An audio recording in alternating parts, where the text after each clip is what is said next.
नमस्कार, मेरा नाम है दिनेश और आप देख रहे हैं सीकर संदेश। लंबे समय से चला आ रहा विवाद आखिर थम गया, राम मंदिर बन गया। राम जी भी आ गए और राम जी के नाम पर अब वापस चुनावों की एक कहानी जो लिखनी है, उसकी तैयारियां भी शुरू हो गई है। 2024 के लोकसभा चुनावों की तैयारियां इस वक्त पूरे देश भर में जोर शोरों से चल रही है और नए नए राजनेता, पुराने राजनेता, सभी लोग अपना टिकट पक्का करने में लगे हुए हैं, कोशिश जारी है। लेकिन इस सब के बीच एक बार फिर से राम मंदिर और राम मंदिर बन जाने से देश में जो चीज़ें बेहतर होनी है, जो हो सकती है, उसके बारे में हम बात करेंगे सीकर के भाजपा नेता और डॉक्टर BL रणवा जी से। डॉक्टर साहब, बहुत बहुत स्वागत है आपका सीकर संदेश के इस मंच पर। जय श्री राम। राम मंदिर बहुत लंबे समय से सनातन धर्म के लोगों, हिंदू धर्म के लोगों का एक ऐसा स्थान है जिसका इंतज़ार लंबे समय से हो रहा था और आखिरकार राम मंदिर बन गया, प्राण प्रतिष्ठा हो गई। बहुत सारे चीज़ें हमें सुनने को मिली राम मंदिर के इस प्राण प्रतिष्ठा कार्यक्रम से पहले भी, लेकिन अब जब वो सब तैयार हो गया है, आपको कैसा लग रहा है? क्योंकि आपकी पार्टी भी इस मुद्दे से जुड़ी हुई थी, आप भी हिंदू धर्म से आते हैं, कैसा महसूस कर रहे हैं? देखो, मैं बताना चाहूँगा आपको कि ये जो राम मंदिर इतने वर्षों बाद में अपने को वापस मिला है, या राम की मूर्ति को वहाँ स्थापित होने का जो सुअवसर मिला है, वो सब सनातनियों के लिए गर्व की बात है। पहली बात तो ये। दूसरा, इसका क्या इम्पैक्ट जाएगा? ये इम्पैक्ट ये है कि पूरी दुनिया इस मसले को देख रही थी, इस सिस्टम को समझ रही थी, और ये अब सबके समझ में आ चुका है कि राम मंदिर बन चुका है और राम मंदिर बनने से क्या क्या फ़ायदे होने वाले हैं, यह बात हर जगह एक क्वेश्चन उठाया जाता है।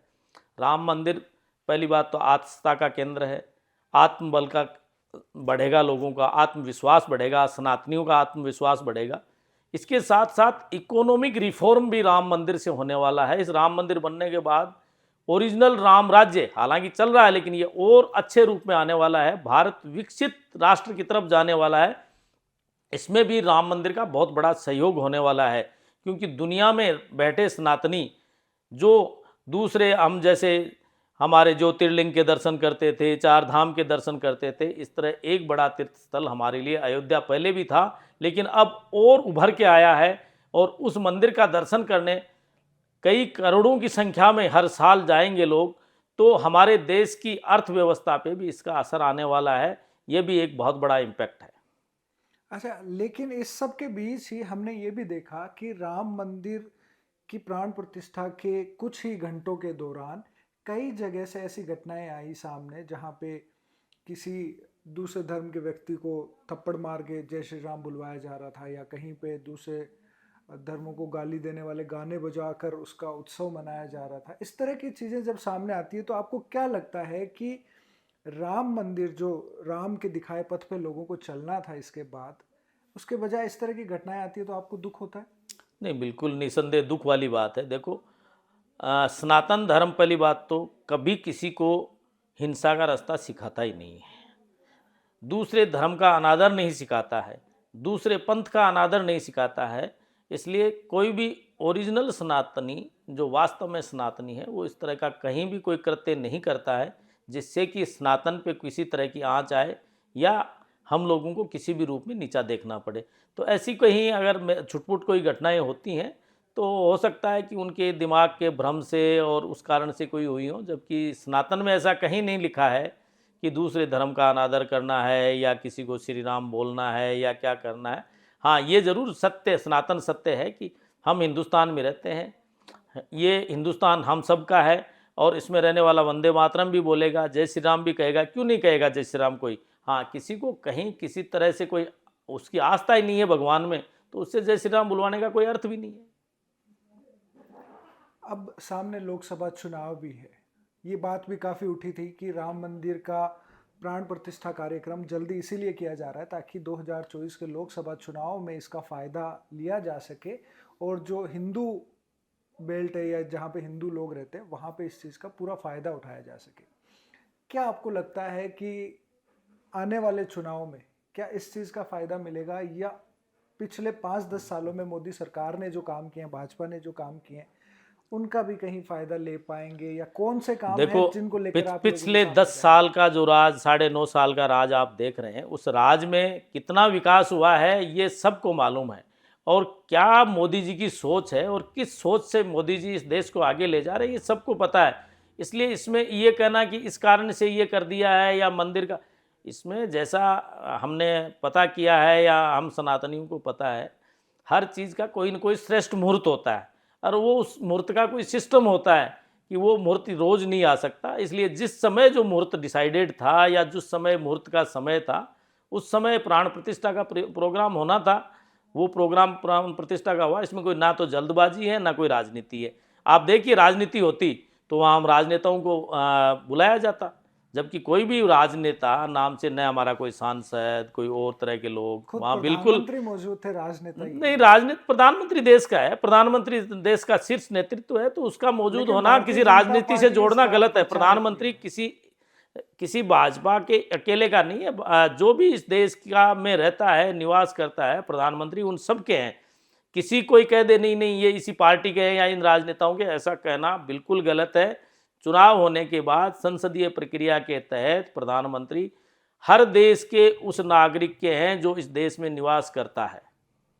इसलिए ये कहना बिल्कुल गलत है। इनके अलावा इस तरह के कोई, हाँ वहाँ के जो डिग्निटरीज होते हैं वो सब जगह के डिग्निटरीज थे, लेकिन हमारा कोई भी सांसद को स्पेशली इनवाइट किया गया हो, किसी विधायक को स्पेशली इनवाइट किया गया हो, या किसी हमारी पार्टी के किसी अध्यक्ष को इनवाइट किया गया हो, ऐसा बिल्कुल नहीं हुआ, जैसा कि आपने देखा भी होगा। इसलिए इसको कोई राजनीतिक रूप किसी भी रूप में नहीं दिया गया। हर क्षेत्र से आने वाले अच्छे लोगों को वहाँ इनवाइट किया गया, और वो इनवाइट करने वाली कोई भारतीय जनता पार्टी थी ही नहीं। वहाँ की एक समिति कमेटी जो भी बनी हुई है वो कर रही थी। इसलिए इसका राजनीतिकरण के मुद्दे से सोचना ही गलत है। तो अभी आने वाले चुनावों के लिए कौन से ऐसे 5 बड़े काम होंगे मोदी सरकार के जिनको आप जनता के सामने ले जाकर 2024 के चुनाव में सफलता के लिए वोट जनता से मांगेंगे? देखो विकास के काम में कोई 5 और 8 नहीं होते। मोदी के तो इतने लगातार काम है कि गिनाना ही असंभव है। जैसे मैं कल ही एक प्रोग्राम में गया था 2 दिन पहले ही, जो सोलर का जो दिमाग में उनके आया है कि सूर्योदय योजना जो शुरू की है, इस तरह की योजना है कि आपको बिजली किसी से मांगने की जरूरत ही नहीं पड़ेगी। आपके यहाँ जब सूरज भगवान अपनी ऊर्जा दे रहे हैं, और ऊर्जा का सबसे सस्ता और सबसे बढ़िया और सबसे सिस्टमेटिक साधन है वो, जैसे अब सीकर को भी अपन जो है सोलर सिटी बनाने जा रहे हैं, या 1000 का रखा है मार्च तक का। ये मैं समझता हूँ कि मार्च नहीं 1-1.5 महीने में पूरा हो जाएगा। लोगों में इतना उत्साह है कि अगर छत पे सोलर लग जाएगा तो आप बिजली पे आत्मनिर्भरता की ओर बढ़ जाएंगे, क्योंकि अभी कोयला है, दूसरी चीज़ें हैं, ख़त्म हो रही हैं। इस तरह एक योजना नहीं, हज़ारों योजनाएं ऐसी हैं मोदी सरकार की। किसान की संबल योजना है, नारी शक्ति का योजनाएं हैं। कोई भी ऐसी योजना नहीं है जो इम्पैक्टफुल नहीं हो। कोई इस तरह की लोक लुभावनी और लालच देने वाली हमारी योजनाएं नहीं है। हमारे मोदी जी हमेशा हर योजना के पीछे पूरा अध्ययन करते हैं, और अध्ययन के बाद ही उस योजना को उतारा जाता है। कोई भी फेल्योर योजना नहीं है। जब से मोदी सरकार आई है आप एक भी योजना ऐसी नहीं गिना सकते जो फेल्योर की तरफ है, जो जिसमें पैसे का मिसयूज हो रहा है, जिसमें डायरेक्ट जो भी लाभार्थी है उसको फ़ायदा नहीं हो रहा। क्योंकि हमारी सरकार आने के पश्चात ही खाते में डायरेक्ट फंड ट्रांसफ़र का सिस्टम शुरू हुआ है, जो बिल्कुल 100% की तरफ है। लेकिन साथ ही आप बता रहे हैं कि बहुत सारी योजनाएं हैं, विकसित भारत की बात कर रहे हैं, लेकिन साथ में ये भी देखा जाए कि हंगर इंडेक्स हो, चाहे प्रेस फ्रीडम इंडेक्स हो, चाहे वर्ल्ड रैंकिंग हो, किसी भी क्षेत्र में वो लगातार गिरते जा रही है। दूसरी तरफ प्रधानमंत्री खुद कहते हैं, या गवर्नमेंट का डेटा है कि 80 करोड़ लोगों को राशन देना पड़ रहा है। इसके अलावा उज्ज्वला योजना शुरू की गई थी ताकि गरीब लोग जो चूल्हे पे रोटी बना रहे हैं वो गैस पे रोटी बनाए, लेकिन एक सिलेंडर के बाद ही बहुत सारे उज्ज्वला योजना के लाभार्थियों ने सिलेंडर नहीं भरवाया, क्योंकि उसकी कीमतें ही इतनी ज़्यादा बढ़ गई। दूसरी तरफ बेरोजगारी का कोई डेटा नहीं दिया जा रहा। किसानों को सीधे खाते में पैसा देना मंजूर है, लेकिन उनके लिए एमएसपी को कानून नहीं बनाया जा रहा। अगर एमएसपी बना दे तो शायद वो सीधा पैसा देने की ज़रूरत नहीं पड़े। ये बहुत सारे ऐसे क्षेत्र हैं जहाँ पे ये नज़र आता है कि गवर्नमेंट ने इस क्षेत्र में काम वो तरीके से नहीं किया जैसे करना चाहिए था। नहीं देखो ऐसा है, परसेप्शन अलग अलग हो सकता है। परसेप्शन नहीं, मेरी बात सुनिए। आप परसेप्शन अलग अलग हो सकता है। जहाँ तक अपन बेरोजगारी की बात करते हैं, प्रधानमंत्री की जो कौशल योजनाएं हैं वो इतनी जानदार योजनाएं हैं। अब ये तो देखो अपना जो आसार्थी है, जो बेरोजगार अपने आप को समझता है, उसको तय करना पड़ेगा कि मेरे को किस फील्ड में काम करना है।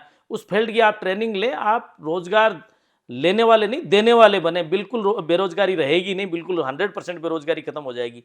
दूसरी बात ये, जब आप राशन की बात कर रहे हैं, यहाँ भी बहुत सी मिसलीडिंग्स है। हालांकि मैं ये नहीं कहता कि सब लोग गड़बड़ हैं, लेकिन कुछ % लोग हमारे गड़बड़ हैं।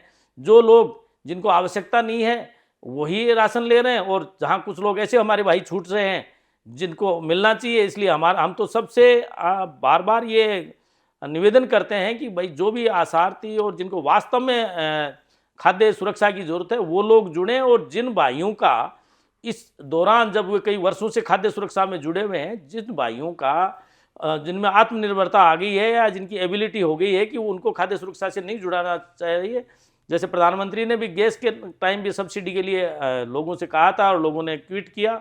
इस तरह लोगों को क्विट करना चाहिए, ताकि अपना जो है हंगर इंडेक्स में अपन फालतू में जो डाटा उल्टे तरीके से तैयार हो रहे हैं वो उल्टे तरीके से तैयार हों, और एक्चुअलिटी जो हमारे देश में है, आप देखिए जिस सीकर शहर में अपन रहते हैं, जिस गांव में मैं रहता हूं, जिस गांव से मैं आता हूं, मेरे गांव में एक भी परिवार ऐसा नहीं है जो भुखमरी का शिकार है। मेरे शहर में भी मैं जहां तक समझता हूं एक भी परिवार ऐसा नहीं है जो भुखमरी का शिकार है। क्यों? कि उसको किसी न किसी तरीके से वहां तक संबल पहुंच रहा है, चाहे वो सरकार के सहयोग से पहुंच रहा है, चाहे वो लोग जो NGO है, कोई दूसरे तरीके के लोग हैं, पहुंचा रहे हैं। इसलिए भारत में ये कहना कि बिना रोटी के कोई सो रहा है, ये बिल्कुल गलत है। हाँ, आर्थिक स्थिति कमज़ोर हो सकती है और कोई कारण हो सकते हैं, किसी परिवार में कमाने वाला कम हो सकता है। इसलिए ये जो बात आप उठाना चाह रहे हैं ये पेपर की बात है। पेपर की बात से हट करके आप धरातल देखिए। धरातल में पिछले 10 साल में बहुत सुधार हुआ है, और जो ये प्रधानमंत्री कौशल योजना और इस तरह की जो रोजगार मुखी व्यवसाय मुखी जो भी शिक्षाएं शुरू हुई हैं, ये बहुत ही संबल देने वाली हैं। क्योंकि हर आदमी यही आशा करे कि मेरे को सरकार की नौकरी मिलेगी और मैं उसी से कमा के खाऊंगा। तो ये तो बिल्कुल सोचना ही गलत है, क्योंकि ऐसा होना कभी भी ज़िंदगी में किसी भी सरकार के समय संभव नहीं हो सकता। लेकिन हमारे प्रधानमंत्री की जो सोच है वो 100% रोजगार की तरफ सोच है। रोजगार की सोच तभी डेवलप अच्छी हो सकती है जब आप 10 आदमियों को रोजगार देने वाले बने, हर आदमी यही सोचे, तो ये बिल्कुल संभव होगा। लेकिन आवश्यक नहीं है ना, हर इंसान एंटरप्रेन्योर बनना चाहे। कुछ लोग सरकारी नौकरियों की बात करते हैं, कुछ एंटरप्रेन्योर बनते हैं, कुछ खाद्य सुरक्षा के जो राशन किट है उस पर निर्भर करते हैं। हर तरह के लोग होते हैं। नहीं, हर तरह के लोग हैं। इसीलिए तो हम आपसे ये कह रहे हैं कि हर आदमी जो बन रहा है वो तो कम से कम 10 लोगों को दे, तो 10 ही तो ऐसे मिलेंगे भाई। खुद को सोच करके 10 से ज़्यादा ऐसे इतना % थोड़ी मिल जाएगा जो खुद नहीं करना चाहते हैं, तो वो सरकारी की बजाय प्राइवेट नौकरी में आए ना। तो मतलब सरकार की नौकरी की उम्मीद अब लोग छोड़ नहीं, ऐसा कुछ नहीं है। सरकार में जितनी संभावनाएं हैं वो तो सृजन हो ही रहा है, वो नौकरियां चल ही रही हैं। लेकिन आदमी सिर्फ इसलिए पढ़े, इसलिए कुछ सीखे कि मेरे को सिर्फ सरकारी जैसे हम चिकित्सा की व्यवसाय की बात ले लीजिए, हर आदमी यही सोच करके डॉक्टर बने कि साहब मेरे को तो सरकारी नौकरी मिलेगी, तो ये उसकी सोच गलत है। उसको जहाँ भी साधन मिले और जिस रूप में भी वो अपने देश की सेवा अब अपन देश को विकसित राष्ट्र करना चाहते हैं, हम देश को घसीटा पसीटा राष्ट्र नहीं करना चाहते। और जब अपने विकसित भारत की तरफ जाना चाहते हैं तो हर आदमी का अधिकार के साथ साथ कर्तव्य है कि वो किस रूप में योगदान दे सकता है इस देश को विकसित भारत की ओर ले जाने में, उस ओर अपना सहयोग दे, न कि उसमें उल्टा खिंचाव करे। या कोई भी, जैसे विपक्ष की पार्टियों की भी आप बात करेंगे तो विपक्ष से भी अपन यही आशा करते हैं कि वो भी इस देश को विकसित राष्ट्र होने की तरफ होने वाली योजनाओं में अड़ंगेबाजी नहीं डालें, उसमें व्यवधान नहीं करें। जहां आवश्यक लगता है वहां अपना मुद्दा रखें, अपनी बात रखें और उस बात को माना जाए। विपक्ष तो भारतीय जनता पार्टी ने छोड़ा ही कहा है, बचा खुचा जो है उसे समेटने की तैयारी हो रही है। बिहार में हमने देखा अभी हेमंत सोरेन के साथ जो हो रहा है, राजस्थान में भी कोशिश की गई थी, इस तरह की चीजें। तो नहीं, देखो ये पॉलिटिकली जो भी चीजें, जो भी घटनाक्रम होते हैं उनके कोई ना कोई कारण रहे होते हैं। और बात ये, जहाँ आप कह रहे हो विपक्ष छोड़ा कहाँ है, तो छोड़ने वाला कौन होता है? जनता है, वोटर। जनता वोट देगी, जनता चुनेगी। मेरी बात सुनो, जनता जब चुनती है, वो अगर नहीं छोड़ती तो इसका तो हम कुछ नहीं कर सकते। अब अगर जनता भारतीय जनता पार्टी को ज़्यादा बड़ा बना रही है या भारतीय जनता पार्टी को चाह रही है, तो इसमें भारतीय जनता पार्टी या प्रधानमंत्री का दोष नहीं है। उनका अपने को ये कहना चाहिए कि वो दुनिया के एकमात्र ऐसे व्यक्ति हैं जो लोगों को अपनी ओर आकर्षित करने में सक्षम हुए हैं। और आकर्षित कोई किसी को एक समय तक कर सकता है बिना बात के। इनका मतलब है कि उनमें कुछ न कुछ ऐसा जरूर है जिसकी वजह से ये दूसरी पार्टियां सिमटती जा रही हैं और भारतीय जनता बढ़ती जा रही है। लेकिन जनता का जो जनमत है उसका सम्मान नहीं करते हुए वहां की सरकार को किसी भी तरीके से गिराकर अपनी सरकार बनाना जनमत का सम्मान कैसे हुआ? नहीं, देखो, गिराने का कोई प्रश्न नहीं है। ये सिस्टम सारा डेमोक्रेटिक सिस्टम है, सारी संवैधानिक प्रक्रिया है। कोई ऐसा तो नहीं है कि वहाँ कोई फौज खड़ी कर दी है या किसी को किडनैप कर लिया है, ऐसा तो कहीं कुछ नहीं हो रहा। अब जब आपका जनप्रतिनिधि चुना हुआ जो जिन लोगों का नुमाइंदा है, उसकी उस जनता के प्रति जो भी जिम्मेदारियाँ हैं, उस जिम्मेदारी में वो जहाँ समझता है कि यहाँ मेरी जनता का भला होगा, वो वहाँ जाएगा, वहाँ बैठेगा, वहाँ रहेगा, वहाँ से योजनाएं लाएगा और इम्प्लीमेंट कराएगा। अगर विकास करना किसी रूप से गलत है तो मैं समझता हूँ गलत हो सकता है, लेकिन अगर वो विकास के लिए कहीं भी जा रहा है, अगर इससे एक्स से वाई की जगह भी बैठ रहा है, तो वो कहीं गलत नहीं है। तो अभी आने वाले चुनाव को लेकर क्या आपकी तैयारी है? देखो, तैयारी ये है, हमारी पार्टी है भारतीय जनता पार्टी, और भारतीय जनता पार्टी का सिंबल जिसके साथ आएगा हम उसके साथ तैयार हैं। कोशिश सब करते हैं, सबका काम है कोशिश करना।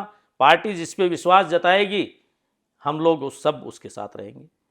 वर्तमान सांसद स्वामी सुमेधानंद जी भी अपने काम गिनाने की प्रयास कर रहे हैं, प्रेस कॉन्फ्रेंस उन्होंने रखी है, अपने कामों से अवगत करवा रहे हैं लोगों को। तो क्या ये माना जाए कि स्वामी जी को इस बार टिकट मिलेगी, या ये भी सुनने में आ रहा है कि पुराने जो सांसद हैं उनकी टिकट कट के नए लोगों पे भी दांव खेला जा सकता है? देखो, ये वैसे देखा जाए तो ये पार्टी का, बड़े लोगों का मुद्दा है, उनका जजमेंट होता है कि किसने कितना काम किया है। लेकिन एक बात मैं ज़रूर कहना चाहूँगा कि स्वामी जी का कार्य और स्वामी जी का 10 साल का कार्यकाल अविस्मरणीय है। क्यों? क्योंकि कहीं भी स्वामी जी कंट्रोवर्शियल नहीं हुए हैं, कहीं भी उन्होंने कंट्रोवर्शियल काम नहीं किया है। इसलिए मैं ये नहीं कह सकता कि हमारे जो भी सांसद रहे वो बिल्कुल माननीय हैं, आदरणीय हैं, और उन्होंने अच्छा, मेरे समझ से ऐसा कोई कंट्रोवर्शियल वर्क पिछले 10 साल में मेरे ध्यान में नहीं आया है जो हमारे स्वामी जी ने किया है। वो बात रही अलग कि पार्टी किस पे विश्वास जताती है, पार्टी क्या चेंज चाहती है, जनता का क्या मूड है, ये चीज़ें सब सर्वे का विषय भी होता है, दूसरी चीज़ों का भी विषय होता है।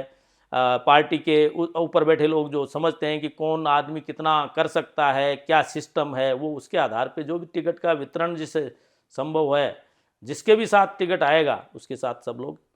राजस्थान में बिल्कुल ही नए व्यक्ति भजनलाल शर्मा पर जो पहली बार विधायक बने हैं उनको मुख्यमंत्री बनाया गया है। तो क्या लगता है कि आने वाले 5 साल में आप राजस्थान को कैसा देखते हैं? देखो, बात नए की नहीं है, क्योंकि भजनलाल जी मैं नहीं समझता कहीं से भी नए हैं, क्योंकि उनका संगठन में बहुत लंबे टाइम का अनुभव है। बहुत लंबे टाइम से राजस्थान के कोने कोने में उन्होंने संगठन का काम किया है। उन्होंने लोगों की समस्याएं सुनी हैं, समझी हैं, सुलझाई हैं। तो मैं जहाँ तक समझता हूँ भजनलाल जी एक बिल्कुल उच्च स्तर के मुख्यमंत्री साबित होंगे। जी, बहुत धन्यवाद। आप सुन रहे थे डॉक्टर बी एल जय श्री रणवा राम। को। आप डॉक्टर भी हैं पेशे से और भारतीय जनता पार्टी के नेता हैं। जगह जगह पर आप विधानसभा चुनाव के दौरान भी प्रत्याशियों के प्रचार में गए, और अब आने वाले लोकसभा चुनाव की तैयारी है। पार्टी की ओर से प्रचार करने भी जाएंगे, और अगर पार्टी मौका देगी तो हो सकता है कि आने वाले लोकसभा चुनाव में हमें बतौर प्रत्याशी भी देखने को मिले। आपके इस इंटरव्यू के बारे में जो भी राय हो, कोई सवाल हो, कोई आपकी प्रतिक्रिया हो, तो वो कमेंट के माध्यम से ज़रूर साझा कीजिएगा। सीकर संदेश के साथ बने रहने के लिए बहुत बहुत धन्यवाद।